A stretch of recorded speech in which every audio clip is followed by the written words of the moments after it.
How's it going, everyone? Well, this will be my third video, and it's something I just wanted to cover in the previous videos, but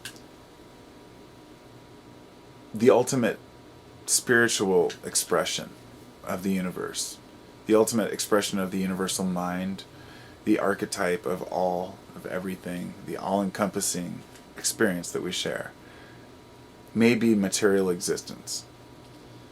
I feel as if society has been so materialistic for so long that we've lost touch with our spiritual nature. So in the recent decades, we've tried to overcompensate for that lack of connection by trying to reconnect almost obsessively. And in the process of reconnecting with nature, we've started to look at humans with disgust. I've heard a lot of people talk about how humans are a scourge, how humans are a disease, how material existence is just some sort of a transformation into something greater, that we're trying to yearn for other things. You hear people talk about trying to have out-of-body experiences. You talk about Christians who will even say they want to die so they can go to heaven. All these types of things show situations where people are not comfortable in the lives that they're living, and that's an understandable byproduct of living in a world that's wild and crazy. And I can't even say the world's wild and crazy because there's nothing to compare it to.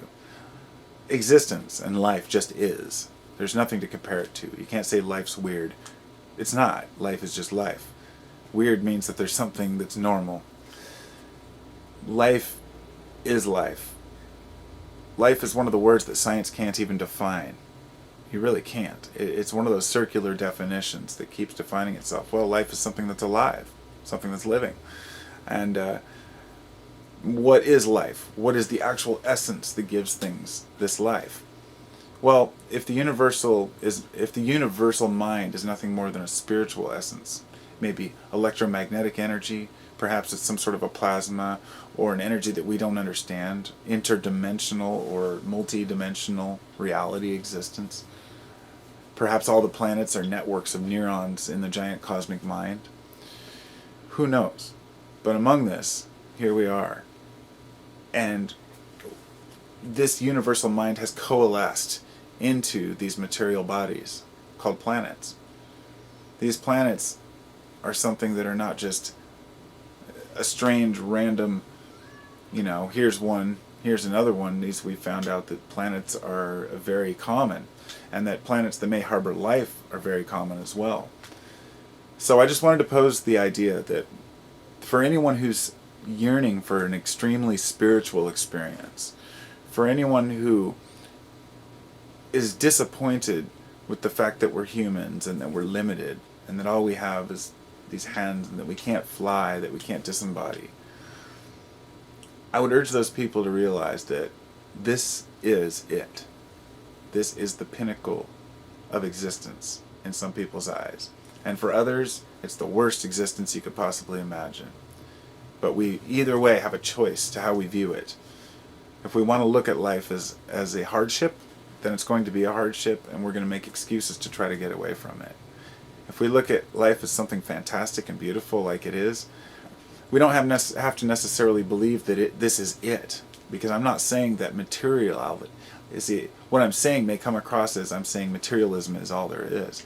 That's not at all what I'm saying. Materialism is nothing compared to the big picture. But this little moment where our spirit, our essence, can enter into this body and exist for a period of years and experience life on this planet with the ups and downs, we're able to acquire the knowledge to understand that those ups and downs are very important to making life what it is. It's a fallacy to think that there's such thing as a utopia.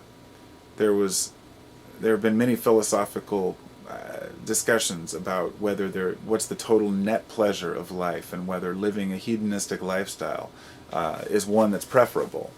But the question remains unsolved. Because if you were a complete hedonist and you had everything brought to you and you never had to lift a finger, you would become miserable one way or another. Because misery is something that comes from contrast. doesn't come from experience, you see.